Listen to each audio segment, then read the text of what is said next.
الحمد لله و الصلاة و السلام علی رسول الله و علی آله و اصحابه و من والاه. اما بعد، السلام علیکم و رحمت الله تعالی و برکاته. خداوند تبارک و تعالی رو بسیار سپاسگزاریم و تشکر میکنیم به خاطر همه نعمتهای خوب و مفید و توفیقات ارزشمند و گرانبهایش. با ارزشترین توفیقات الهی توفیق هدایت به دین مبین اسلام. هدایت به دین مبین اسلام یعنی هدایت به همه خواسته های خوب یک انسان. هدایت به دین مبین اسلام یعنی هدایت به همه خواسته های خوب خداوند از ما انسان ها. هدایت به دین مبین اسلام یعنی هدایت به همه خیرات و برکات دنیا و آخرت.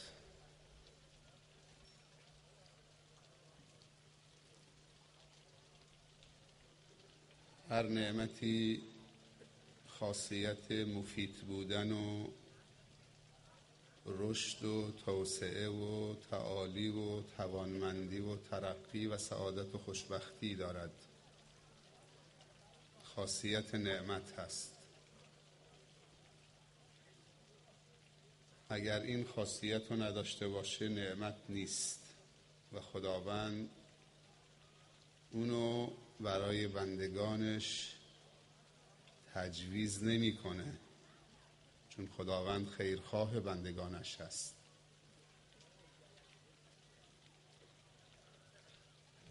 و خاصیت هر معصیت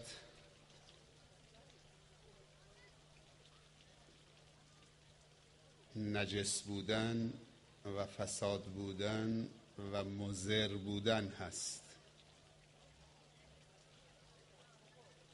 پس معصیت نمیتواند مفید باشد، چون خداوند هیچ فایده‌ای در معصیت قرار نداده، بلکه خشم خودش رو در معصیتش قرار داده.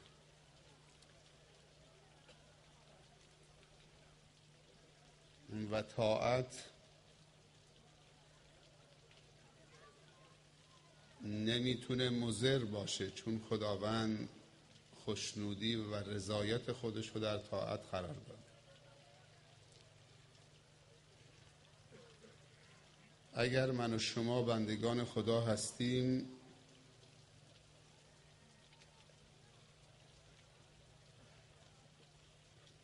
فقط باید اون چیزی که خداوند برای ما مصلحت دونسته انتخاب بکنیم.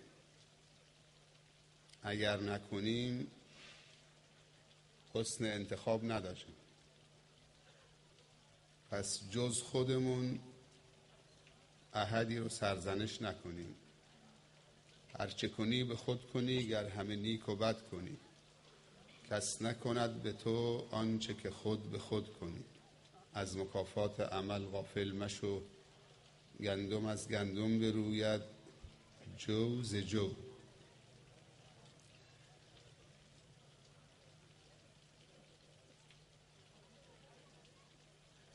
شکر نعمت مطلوب هست. رمز و راز استخراج برکت و تعالی و ترقی و اقتدار از نعمتها شکرشه.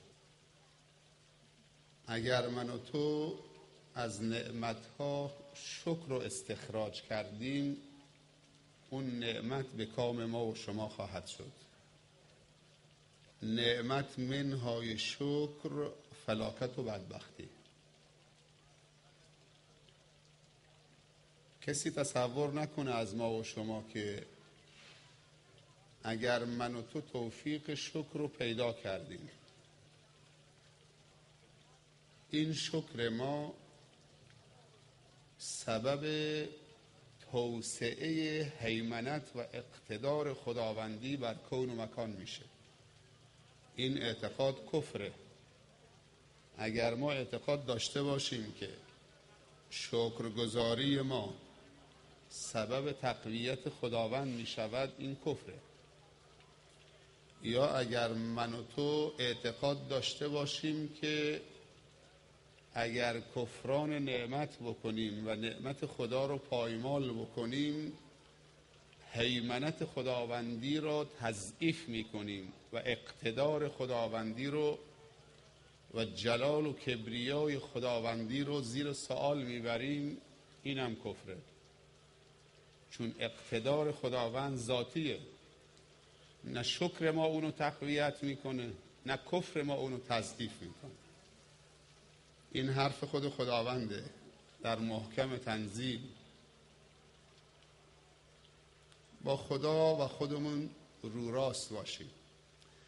انسان به 2 نفر نمیتونه دروغ بگه، باید رو راست باشه. یکی به خداوند تبارک و تعالی که عالم به اسرار هست، باطن ما را میبیند همونطور که ظاهر ما را میبیند. پس خدا رو نمیشه دور زد، باید باش صادق باشیم، رو راست باشیم. هر جا کم آوردیم به گفته مولانا عذرخواهی بکنیم. هر جا کم آوردیم، کوتاهی کردیم، دیگه خدایا بیشتر از این دیگه در توان ما نبود، تلاشمونو کردیم، در مسیر شکر تو قرار گرفتیم، به اندازه‌ای که استطاعت بود انجام دادیم. البته انسان طاقت هم داره، ما استطاعت داریم و طاقت داریم و فوق طاقت داریم.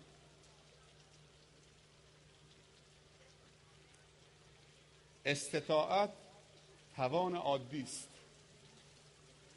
به کار گرفتن طاقت یعنی استفاده از ذخیرهاته. انسان یک سری توان و قدرت‌های ذخیره و توشه داره در بدنش، اما فوق طاقت خداوند تکلیف نمی‌کنه.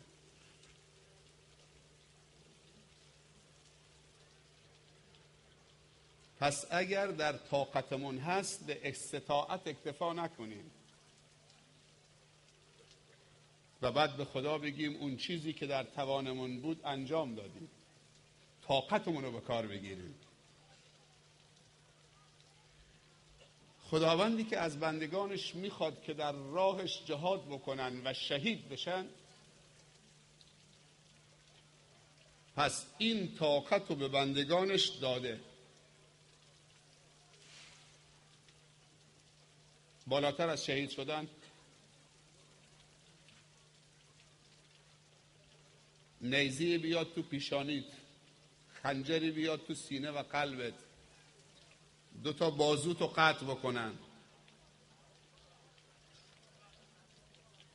تو را زنده زنده بسوزانن، در چاله بندازن، زنده به گورت بکنن، بعد بگی لا اله الا الله. آیا اینا در طاقت انسان هست؟ قطعاً هست.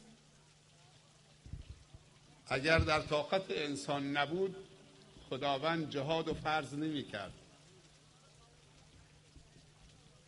اما بعضی میخوان به استطاعت اکتفا بکنن، شانه رو خالی بکنن،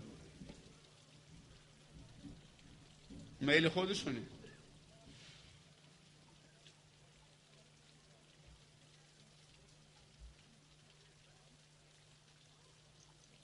پیامبر صلی الله علیه وسلم میفرمایند الناس معادن كمعادن الذهب والفضة خيارهم في الجاهلیه خيارهم في الاسلام اذا فقهوا، او کما قال صلی الله علیه و سلم. انسانها چون معدنهای طلا و نقره هستند، بهترین اونها در جاهلیت بهترین در اسلام هستند، به شرطی که تفقه داشته باشند. فقه یعنی تعمق در فکر. اگر قدر خودمون بدونیم، هر کدوم من و شما یک معدن میشیم، نه یک پروژه. معدنی بی نهایت، هر چی میخوای خوبی استخراج بکن از خودت تنها.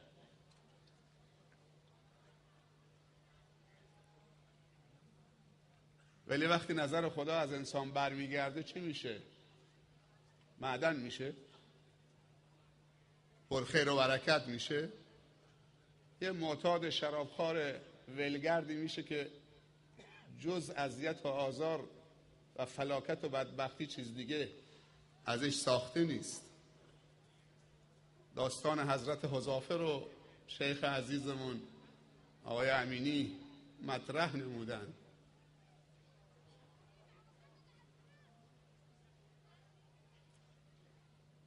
آیا کافیه که بزرگان و اسلاف و گذشتگانمون که پروندهشون به نیکی جمع شده، اونها را فقط به بزرگی یاد بکنیم و از یاد کردن اونها به بزرگی خودمون رو به بزرگی اونها تبرئه بکنیم از مسئولیت و بعد بگیم من آنم که رستم پهلوان بود؟ من آنم که رستم پهلوان بود یعنی چی؟ یعنی من تو کاری از اون بر نمیاد؟ خدا به من تو شعور نداده، عقل نداده، توان نداده، سلامتی نداده، قلب نداده، فکر نداده، امکانات نداده. به اون چیز دیگه داده بود، به من تو چیز دیگه داده.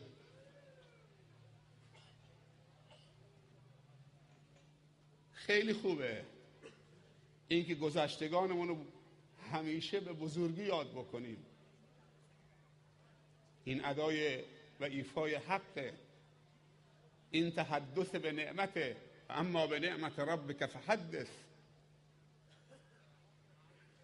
ما باید بزرگانمون که سبب شدن این دین کامل به ما برسه و من تو چنین همایش به نمایش گذاشتن دینداری رو و دین طلبی رو و دین دوستی رو داشته باشیم و ببینیم که جوانای تازه پا به سن گذاشته استقبالشون از پدران سال خورده‌ای که به قبر و لحد نزدیکترن بیشتر موج میزنن. نباید تقدیر و تشکر ازشون بکنیم و دعای خیرشون بکنیم و به نیکی و بزرگی یادشون بکنیم؟ اما ما چی؟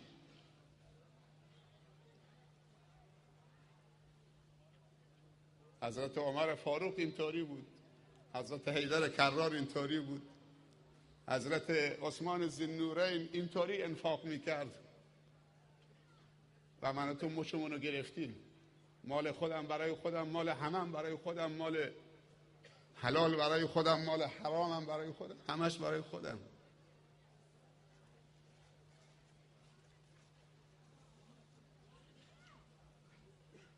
امروز اگر که ما 1/100 همت اون بزرگان و اسلاف داشته باشیم، چون ما در آخر الزمان هستیم، نصرت خداوند چند برابر میشه. امروز ذره ایمان و اخلاص و فداکاری جوابگوست و پاسخگوست. چرا از جناب شیخ الاسلام دعوت کردی به منطقه شما بیاد؟ من میخوام سوال از اهل منطقه بکنم. دعوت کردید که در محضر عالم تعهد به خدا بدید.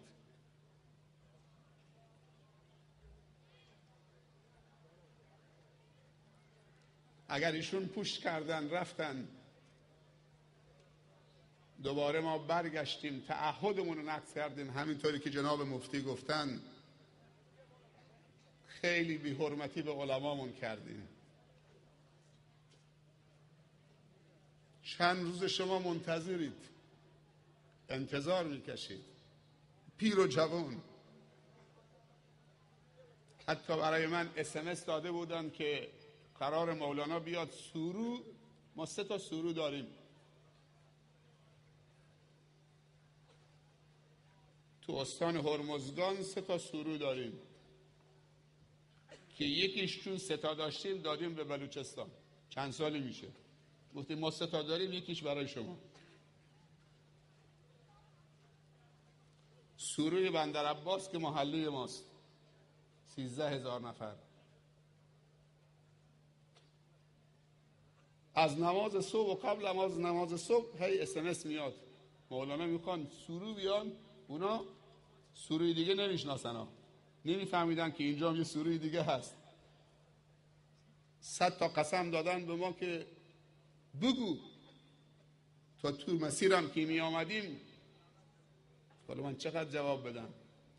یکی رو جواب دادم گفتم نه سورو میاد، اما سوروی کاروان و زراباد میاد. گفت ها پس ما فکر میکردیم سوروی بندرعباسه. گفتم نه، اگر میخوای بسم الله حرکت کن. باش آخر میشنون خلاص. یک سورو هم در چاه مسلم داریم. چاه مسلم هم یک گردنه ای داره، اونجایی که جسد مبارک شیخ محمد ضیایی تو اون کوها پیدا شد. سوروی چاه مسلم اونم پرخاطره هست. اما امشب این سوروی شما چند سال جزو هرمزگان بوده، بعد دیگه جزو بلوچستان فرقی نمیکنه. به گفته علامه اقبال لاهوری همیشه من میگم این 2 بیتی رو، چین و عرب همارا، هندوستان همارا، مسلم هی هم وطن ہے، سارا جهان همارا. حالا چی میگی؟ هم سوروی شما مال منه، هم سوروی خودمون مال خودمونه، هم زاهدان شما مال منه، هر کجاش مال خودمونه. و پیامبر صلی الله علیه و سلم میفرمایند جعلت لی الارض مسجدا و طهورا، زمین برای من مسجد قرار داده شده و طهور. سبحان الله. کل زمین پیامبر میگه مسجده. میتونی لنگت بندازی، میتونی لنگت نندازی، میتونی رو لنگت رو همون خاک نماز بخونید، میتونید اصلا لنگت نندازید، پیشونید به خاک بمالید، نمازت قبوله. جعلت لی الارض مسجدا و طهورا.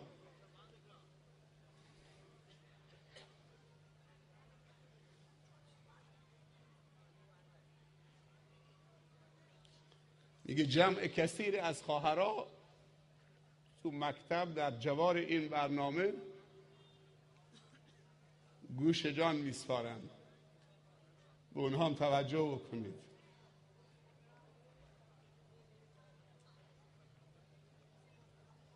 خواهرای ما اگر قدر خودشون بدونن، پیامبر صلی الله علیه و سلم فرموده الجنة تحت اقدام الامهات، بهشت زیر پای مادرانه. شما کارخانه انسان سازی هستید. خدا درستتون کرده مملو از محبت و عاطفه برای تربیت فرزندان. وقتی شما در جا میزنید، نسل آینده در جا میزنه. وقتی مادر بیچاره میشه، عاجز میشه از تربیت بچهش، اون جامعه خاتمه به خیری نداره.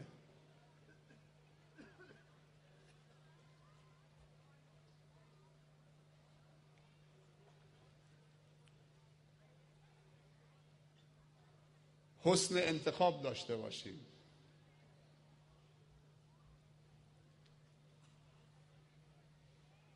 خداوندی که به انسان عقل و شعور داده، دخالت تو زندگیش نمی‌کنه. خداوند خیلی بزرگتر از این حرف هاست.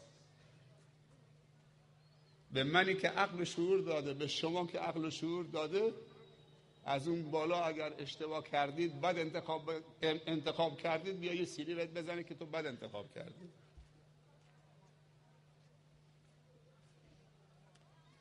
از مکافات عمل غافل مشو، گندم از گندم بروید چوزه چو. هر چی انتخاب کردید همونه. خداوند تبارک و تعالی می‌فرمایند اعوذ بالله من الشیطان الرجیم ان الله لا یغیر ما بقوم حتی یغیروا ما بانفسهم. خداوند وقتی به انسان عقل داده و قدرت تفکر و اندیشه داده، دخالت تو زندگیش نمی‌کنه.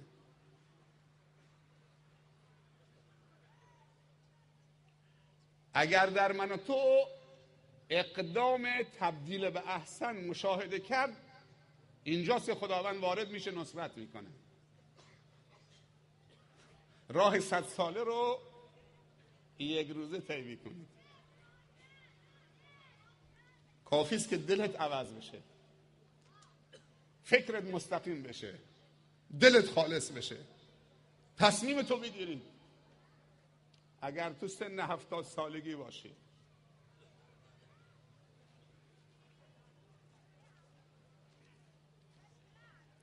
شاید خیلی ها گله بکنن از خداوند، بالله به قوم عاد و ثمود، به قوم نوح، هر کدوم 700 سال 800 سال 1000 سال زمان در اختیارشون گذاشتید.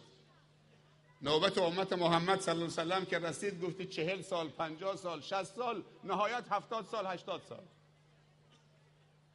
به یکی 70 سال فرصت دادید، به یکی 700 سال. از هر دوتا یه چیز طلبیدید.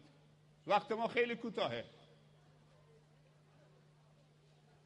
زبانم نمیاد که به خدا بگم این انصاف نیست. این عین انصافه.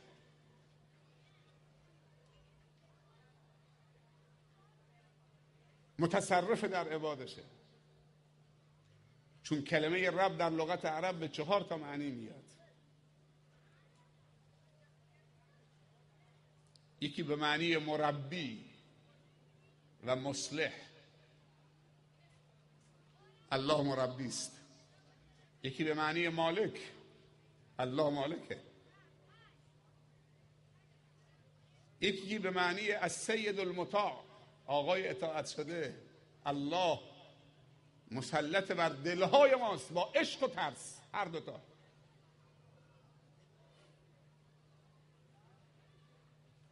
و 4م رب به معنی معبود به حقه.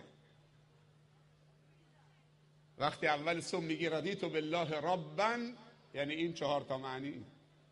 راضی شدم که الله رب من باشد، یعنی مربی، یعنی مالک، یعنی معبود، یعنی آقای اطاعت شده که دلم تسخیر اونه.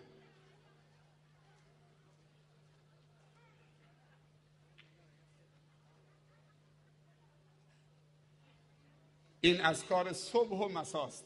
هر صبح 3 بار بعد از نماز صبح. رضیت بالله ربا و بالاسلام دینا و به محمد صلی الله علیه و سلم نبیا و رسولا. 3 بار بامداد، 3 بار شامگاه.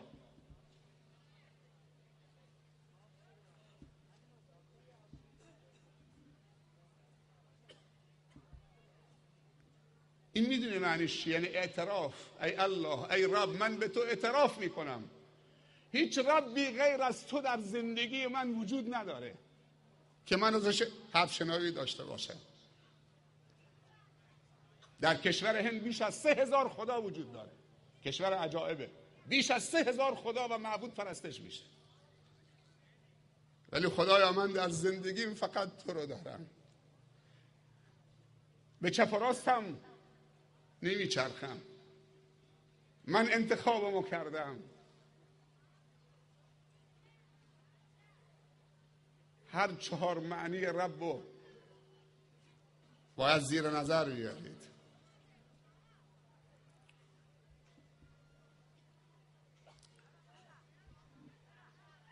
وقتی خدای غیر از خدا در زندگی ما مطرح میشه، دچار لغزش میشیم، دچار انحراف میشیم.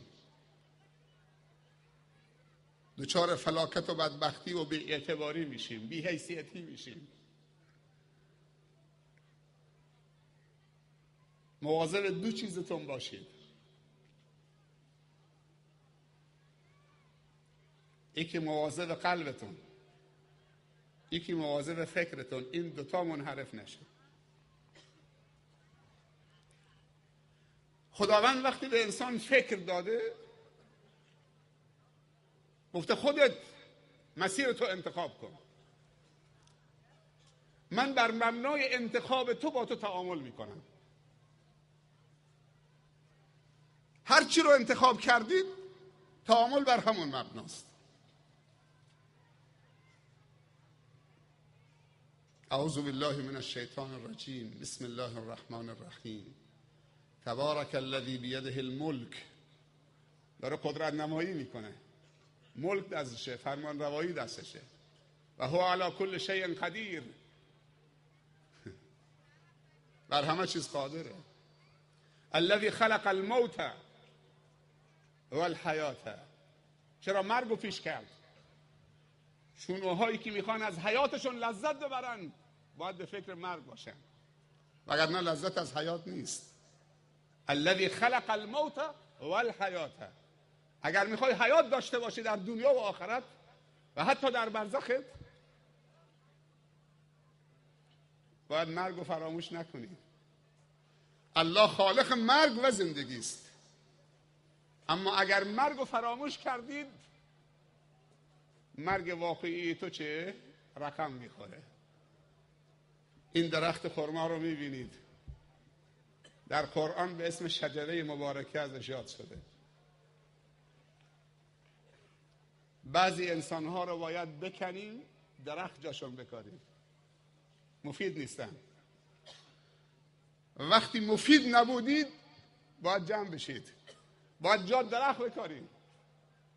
باور بکنید بعضی درختها از خیلی از انسانها مفیدترن. درختکاری بکنیم. حالا که انسانها نمیخوان مفید باشن، نمیخوان توبه بکنن، نمیخوان جایگاه عبودیت و بندگی خودشونو بهش اعتراف بکنن،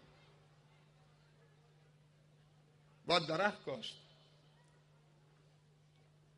مادر بزرگم میگفت شب زیر درخت نخوابید که جن داره. نه جنی هست نه چیزی. میدونی چرا همچی حرفی میزدن؟ به خاطر که شب درخت یک برگ سبزی داره، یک کارخانه سبزی تو برگ درخته. اونایی که زیست شناسی میخونن میدونن شب اکسید کربن رو میمکه، گاز سمی که من و تو بیرون میدیم، در طول شب تبدیل به اکسیژن میکنه. اول صبح هوای صاف و پاک و بیالایش رو پخش میکنه. این یکی از کارهای مفیدشه. ولی اونی که سیگار دود میکنه، پای منقل میشینه، هوا رو آلودی میکنه، فاضلابش تو کوچه میریزه، کدوم یکی مفیدترن؟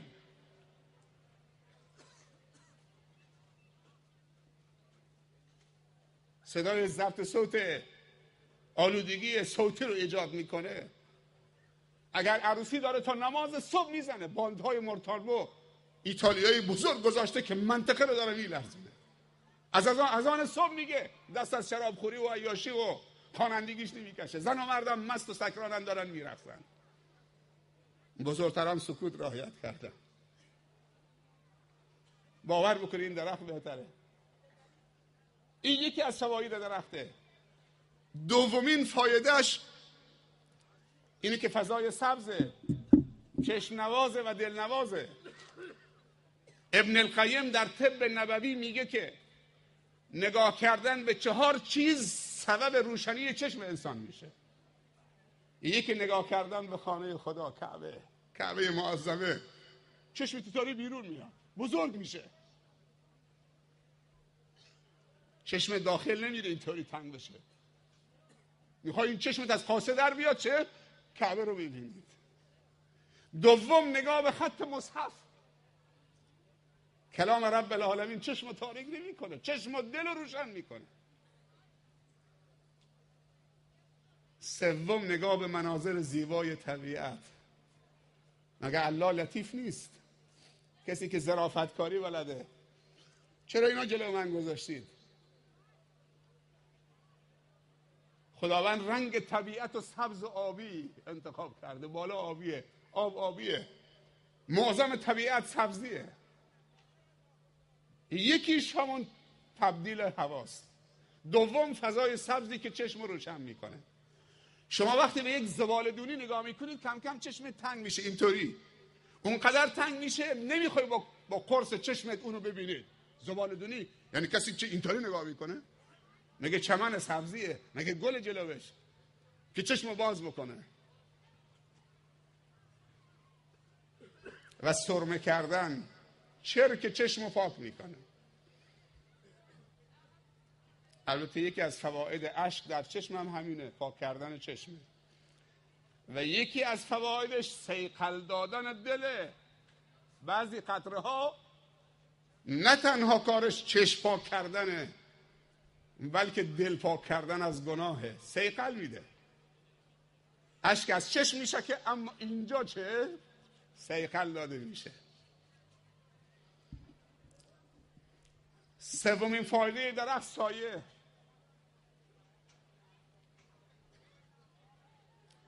چهارمین فایده درخت ثمر. مگه روزمون با رطب افطار نمی کنیم؟ بسم الله، اللهم لك صمت و علی رزقك افطرت. پنجمین فایده فضای سبز بوی مطلوب، انواع گلها. سبحان الخالق. بیرید گاه وقتی تو جنگل طبیعت خدا رو ببینید، بگی سبحان الخالق، ما اعظمک یا لطیف. الله لطیفه. جلوه های هنری در قرآن، کتاب نوشتن.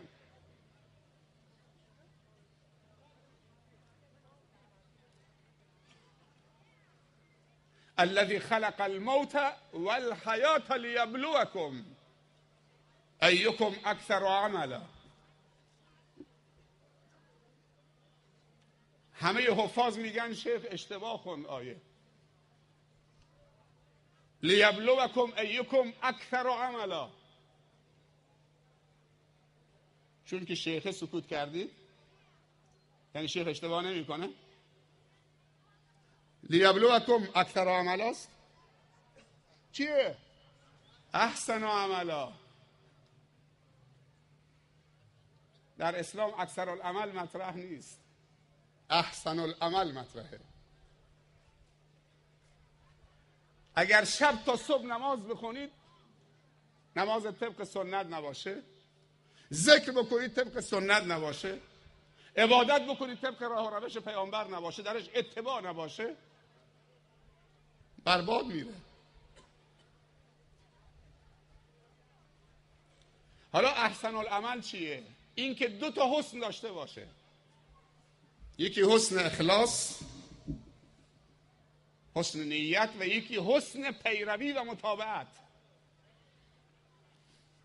اگر کسی پشت به قبله نماز بخونه ولی دلش مخلص باشه، خدا ازش قبول نمیکنه. نیتش خالص باشه. چرا قبول نمیکنه؟ به خاطر که باید رو به قبله هم بیسته. قبله شرطه. کسی رو به قبله باشه اما ریاکار باشه، خالص نباشه، بازم قبول نمیشه. این حسن متابعت داره اما حسن چه؟ نیت نداره.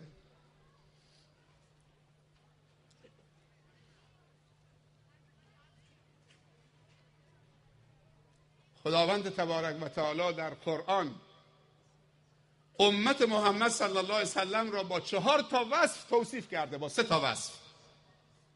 این اوصاف خودتونه، کلام رب العالمینه، پیامبر تلاوت کرده صلی الله علیه وسلم. اوصاف امت من 3 تاست. یکی این که امت من امت خیره. رب العالمین میگه امت محمد صلی الله علیه وسلم امت خیره. 2 این که امت وسط اعتدال میان روی است. و 3 این که امت واحد یک پارچه است. اعوذ بالله من الشیطان الرجیم. کنتم خیر امت اخرجت للناس. این دلیل اولیه. شما بهترین امت هستید که برای مردم خارج شدید. خداوند انتظار خیر از بندگانش داره. از امت محمد انتظار شر نیست.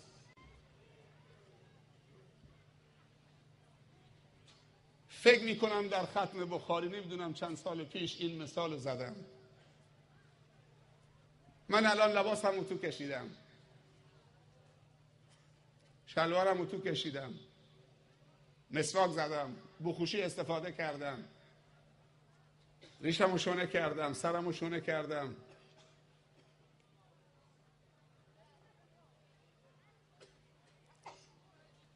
اگر دلم پر چرک باشه، کینه باشه، دشمنی باشه، عقده باشه، تکبر و خودخواهی باشه، حسادت باشه، تحقیر مسلمان باشه، کینه توزی باشه، حب معصیت، حب جاه، نیت‌های پلشت و پلید،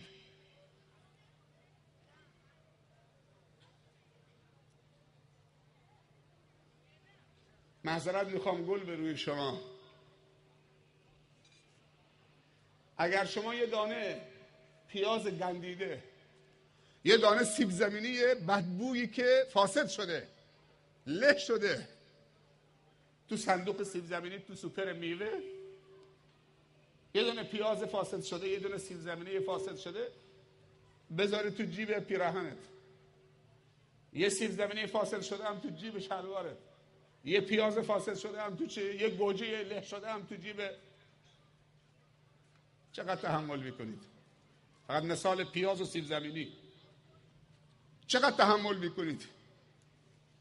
آب کثیفش و آلودهش از این زیر کیسه پیراهنت داره شور میریزه رو لباست. باور بکن کم کم داره بینید میگیری، از خودت نفرت پیدا میکنید.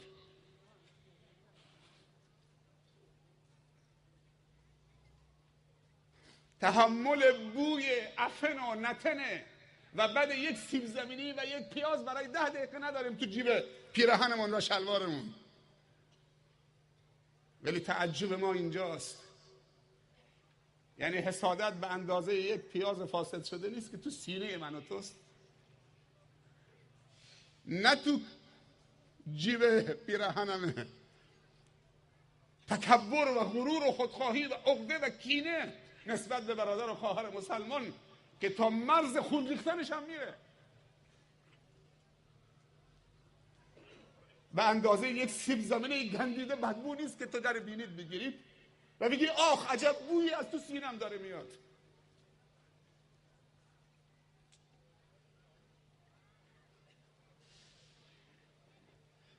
من در مدینه که بودم با فرزندان مجاهدین افغان در تماس بودم، در پاکستانم که بودم در دانشگاه اسلامی اخبار جهاد برای من می آوردن. کتابی عبدالله عزام رحمت الله علیه، این شهید بزرگ که در زندگیش رو رها کرد، با خانواده رفت به افغانستان هجرت کرد،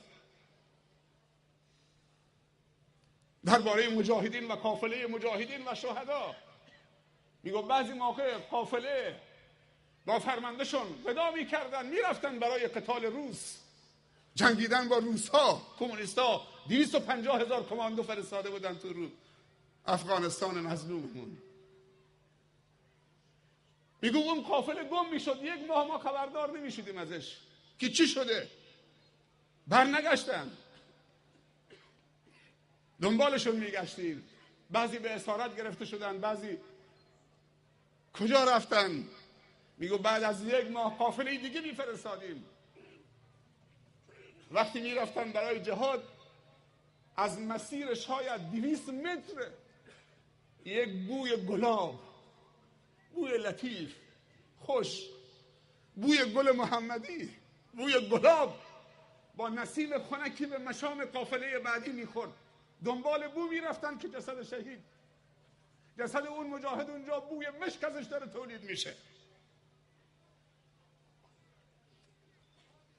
پیامبر صلی الله علیه و سلم میگه بهترین و دوست داشتنی ترین قطره‌ای که نزد خداوند از اون بالاتر نیست، قطره خون شهیدی است که به خاطر رضای خدا سینه سپر کرده و شربت شهادت را نوشیده. میگه اللون لون الدم و ریح ریح المسک.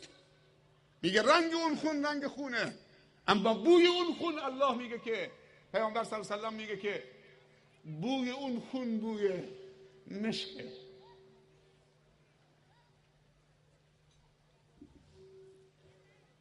من جا داره اینجا درباره یک پدر و مادر نمونه یاد بکنم. در محله ما خودمون در سورو 11 سال پیش 2 جوان با هم درگیر شدن، در شب به هم دیگه چاقو فرو کردن، تو کوچه افتاد، تو قلبش نزد، تو پاش زده بود، نمیخواست اونو بکشه، اما دست تقدیر اینطوری بود که تو پاش بزنه، بعد تو تاریکی بیفته. اونا فکر کردن که رفته خونه، کسی بهش نرسیده، خون از بدنش رفته، چه؟ به رحمت خدا رفته. اون طرفی که چاقو رو میزنه تو پاش دستگیر کردن، 10 سال زندان بود تو بندر عباس.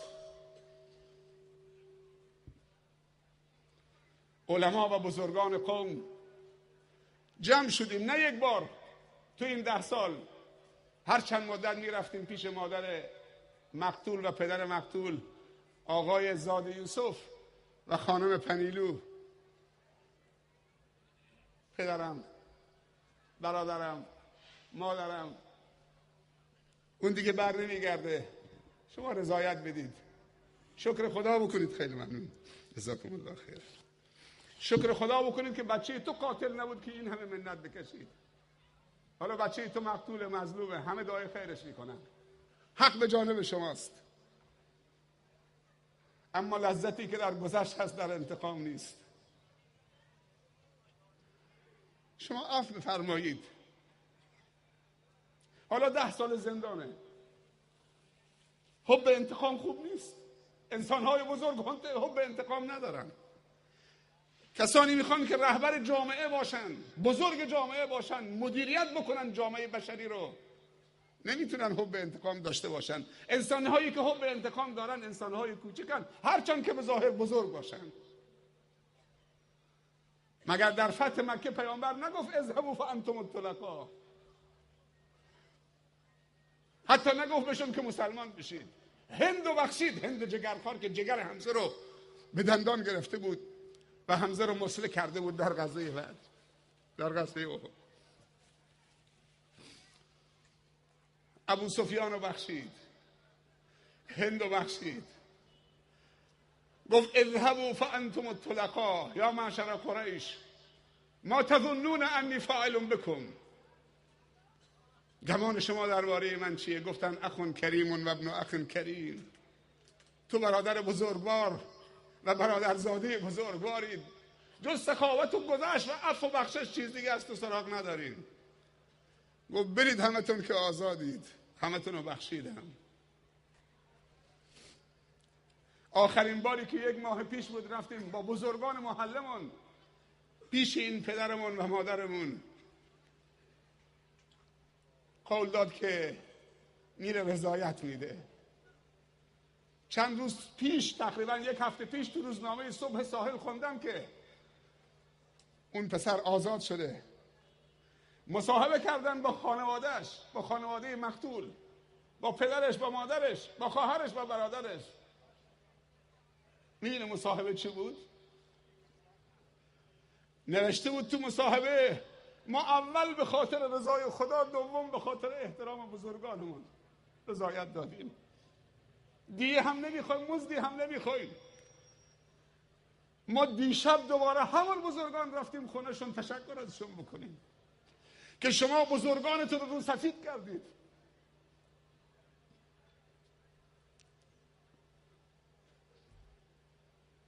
حالا حرفشون رو بشنوید، چه حرفی زدن دیشب.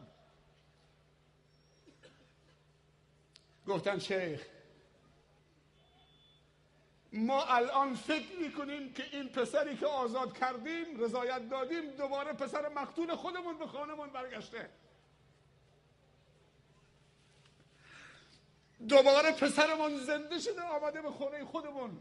با این نگاه بهش نگاه میکنیم. اصلا تو دلمون هیچی نیست و میخوام این پسری که الان آزاد شده قاتل پسرم بوده مثل پسرم بیاد خونمون بره رفت آمد بکنه، به من بگه مادر، به من بگه پدر.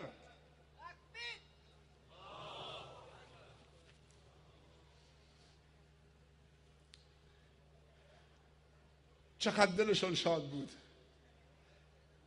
ازدواج بکنه، بچه هاشو میبینه. ما به خاطر هیچی تو دلمون نیست، دلمون پاک. اول به خاطر خدا، دوم به خاطر بزرگان. بعضی موقع ها یک بحثی روی یک بز میشه، 50 نفر از این طرف، 50 نفر از اون طرف، همه رو نیست و نابود میکنن، بزرگان وساطت میکنن، انگار بزرگی حرمتی ندارد. غرور تا چه حد، تکبر و خودخواهی و خونریزی تا چه حد. خون با خون پاک نمیشه. اگر اسلام انتقام میگرفت چی میشد؟ باید در مکه خون راه میافتاد.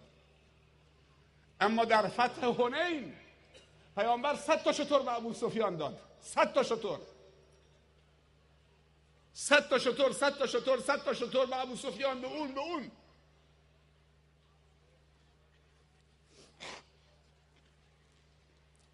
زمزمه‌ای در انصار شنید که انصار اهل مدینه زمزمه‌ای داشتن، گفتن که کفار قریش اهل مکه پیامبر رو بیرون کردن، مال و اموالشون رو مصادره کردن، ما آغوشمون باز کردیم بهشون پناه دادیم، اما تو تقسیم غنایم 100 تا شتر به ابو سفیان میده، به ما شتر و گاو و گوسفند نداد.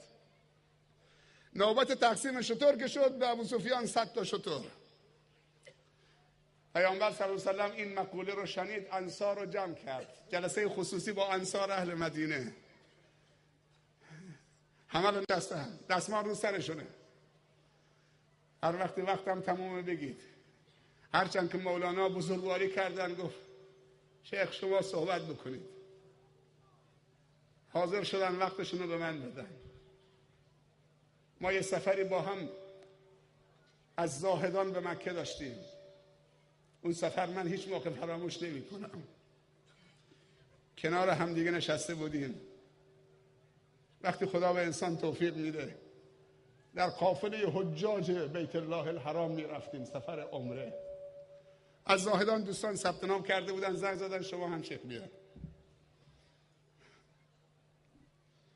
پرواز که بلند شد، نزدیک 30,000 پا رفت بالا. میکروفون آوردن، مولانا تو هواپیما، خاطرتون هست جناب مولانا، 30,000 پا بالا تو آسمان برای این بندگان خدا صحبت میکردن. همه احرام پوش بودن، لبیک گو بودن. ولی تو بعضی پروازها، حتی تو کشورهای اسلامی، پروازهای کشورهای اسلامی، وقتی هواپیما بالا میره، سبد مشروب و سیگار میارن برای فروش. میبینید که بغل دستی داره مشروب میخوره. بعد که صحبتش تمام شد، حجاج رو تذکر داد، کنار من نشست، در گوشی با هم صحبت میکردیم. فکر نمی کنم مولانا فراموش کرده. گفت شیخ چقدر مردم محبتمونو دارن، این به خاطر خداست و تا زمانی که نیتمون عوض نشده این مردم حاضرن که دست به لباس ما بکشن، به صورتشون بکشن. ولی اگر نظرمون از خدا برگشت، منحرف شدیم، این نیت خالص برای خدا نشد، همین مردمی که وقتی صحبت میکنیم گریه میکنن، تفت صورتمون میندازن.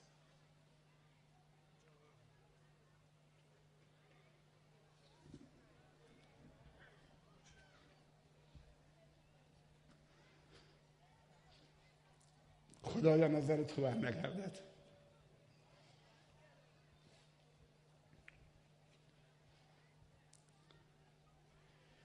شبکه الجزیره 2 سال پیش اگر اشتباه نکنم، من صدفتا نشسته بودم، یه خبری رد شد، نشسته بود، نوشته بود که شخصی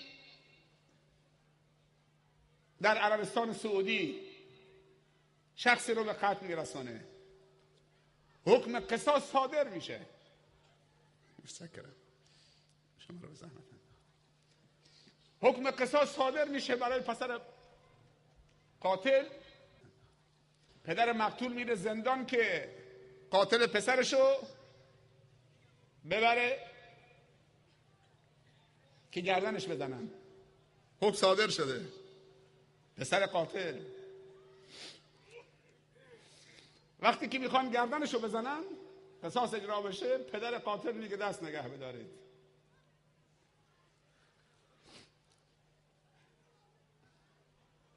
به اون پسره قاتل میگه پسرم سرتو بلند کن تو چشم من نگاه کن. پدر مقتول میگه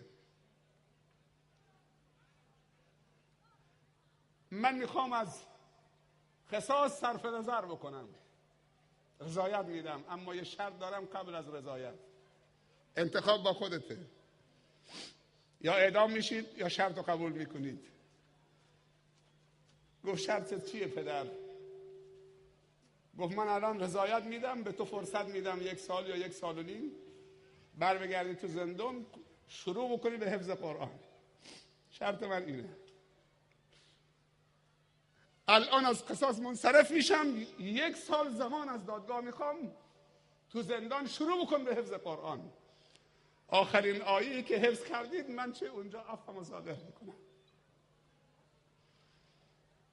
چی میگن اونایی که دنبال انتقامن؟ دنبال اختلافن، دنبال نابودی جامعه‌ان. خواننده های مشهور پاپ دنیا دارن توبه میکنن، یکی بعد از دیگری. من سال گذشته در دبی یوسف استیس رو دیدم، در یک مسجد ملاقاتش کردم. شما یوسف استیس رو میشناسید؟ یوسف استیس، یوسف اسلام کسی دیگه است، اون کات استیفنزه، اون خواننده پاپ مشهور بریتانی است. اما این یوسف استیس کشیش بوده. با یک کشیش دیگه تصمیم میگیرن یکی از تجار مؤمن خوب مصر در آمریکا رو مسیحی بکنن. اما وعده خداوند چیز دیگه بوده. چند مدت پیش شبکه الجزیره از شریعت و الحیات باش مصاحبه ای داشت. داستان اسلامت بگو. گفت رفتیم که یک تاجر مؤمن مصری در اروپا و آمریکا متنفذ مسیحی بکنیم، به دام اسلام افتادیم. در آمریکای شمالی، در اروپا و غرب غوغا داره میکنه این کشیش، یک دعوتگر به نام شده. برید تو سایت ها ببینید جوانا گروه توسط این دارن مسلمان میشن. کات استیفنز خواننده پاپ بریتانی مسلمان شد، درباره جهاد افغانستان شعر خونده. در قلب لندن مدرسه‌ای درست کرده که علوم دینی و علوم عصری با هزینه کامل خودش، بهترین اساتید از ازهر و از دانشگاه‌های جهان اسلام آورده، علوم عصری و علوم دینی، هزینه کامل خودش پرداخت میکنه. از شیخ الزیانی، این خواننده مشهور جزایری یا مراکشی که چند سال پیش در قطر تصادف کرد، من در قطر بودم، شیخ قرضاوی خطبه روز جمعه درباره این آقای زیانی که یک دعور عجب صدای زیبایی داشته برای خوانندگی، ولی خدا در جوانی توبه نصیبش میکنه، همون صدا در خدمت دین خدا و دعوت به سوی اسلام. از آهنگ پاپ تا آهنگ ناب، کتابی نوشته شده از آهنگ پاپ تا آهنگ ناب. داستان بیش از 100 نفر در اون مطرحه، از خواننده های مشهور پاپ دنیا که چطوری توبه کردن، کشیش‌ها، ورزشکارا، فوتبالیستا، فلسفه دانا. برید بخونید از آهنگ پاپ تا آهنگ ناب. امت محمد امت خیر، شر رو از خودتون دور بکنید تا برکت نازل بشه. امت محمد امت واحده، ان هذه امتکم امتا واحده. اختلاف نکنید. تو روش دعوت اشکال نداره، اما دور خودتون خط نکشید. یکی میگه من تبلیغی ام، یکی میگه من سلفی ام، یکی میگه اخوانی ام، یکی من صوفی ام، یکی من فلانم. فمن احسن قولا ممن دعا الى الله و عمل صالحا و قال اننی من المسلمین. محرم و نامحرم ایجاد نکنید، به هم دیگه رحم بکنید. این اختلاف‌های کوچک کوچک و بزرگ نکنید.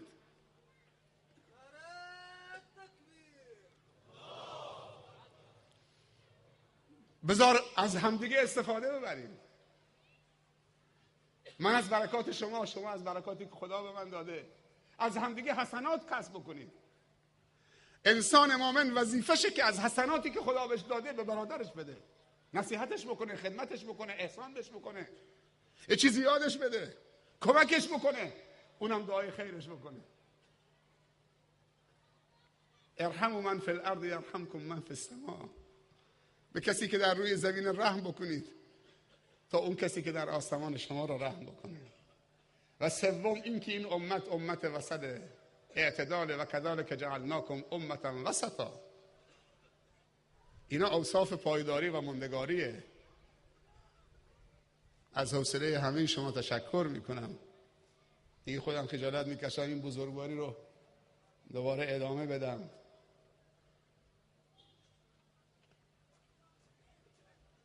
من امشب خیلی خوشحالم. پیامبر صلی الله علیه و سلم فرمودن اگر کسی رو به خاطر خدا دوست دارید حتما بهش بگو، در گوشش بگو تا بدونه، تو دلت نگه ندار. انی احبکم فی الله. من شما رو به خاطر خدا دوست دارم. جوابش چیه؟ اگر مسلمانی به شما گفت انی احبک فی الله، جوابش اینه لقد احبک الذی احببتنی فیه. همینطوری که وقتی گفته السلام علیکم و رحمت الله و برکاته، جوابش و علیکم السلام و رحمت الله و برکاته. اگر کسی گفت تو رو به خاطر خدا دوست دارم، جوابش اینه اون کسی که تو منو به خاطر اون دوست دارید اون تو رو دوست بداره. لقد احبک الذی احببتنا فیه. اللهم اجعل جمعنا هذا جمعا مرحوما واجعل تفرقنا من بعدها تفرقا معصوما. اللهم لا تجعل فينا ولا منا ولا معنا شقيا ولا محروما.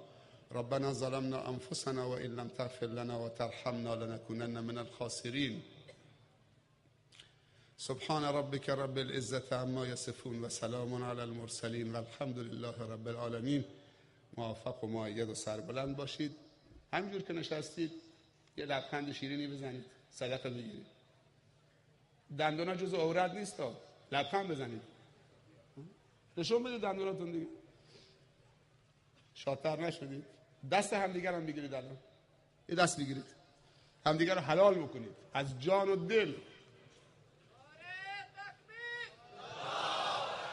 همه دست هم بگیرید، دست هم بگیرید، لبخند بزنید. جزاکم الله خیر. روز عید دیگه. عید یعنی چی؟ یعنی خوشحالی به عبادت و تقوای خدا و محبت و دوستی خدا. التماس دعای خیر از همه تو دارم. خدا حافظ.